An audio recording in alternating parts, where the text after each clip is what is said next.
Pemirsa, membangun kebersamaan di bulan suci Ramadan 1447 Hijriah, Lapas Kelas 2B Muara II gelar buka bersama warga binaan dan keluarga.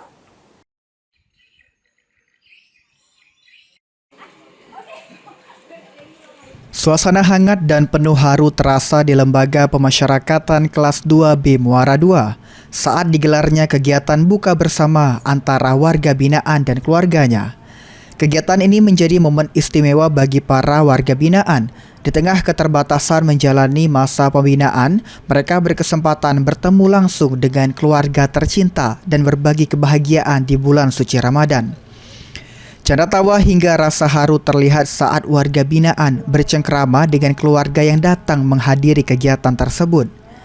Kegiatan buka bersama ini bukan sekedar seremonial saja, melainkan program pembinaan untuk memperkuat hubungan emosional antara warga binaan dan keluarga. Selain menjadi ajang silaturahmi, kegiatan ini juga merupakan bentuk kepedulian Lapas Muara II dalam menghadirkan suasana Ramadan yang lebih bermakna.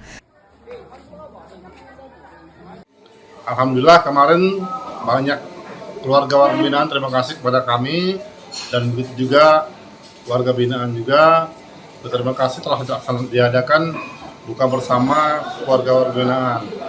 Dan saran juga ada yang menyarankan dari keluarga binaan untuk dapat dilakukan untuk bulan puasa ini, bulan Ramadan, kalau setidaknya 2 kali dalam 1 bulan. Artinya kegiatan ini akan rutin kita lakukan ya Pak? Siap, ya, ini akan kita lakukan ke depannya. Dan Sri Fitriana, PAL TV.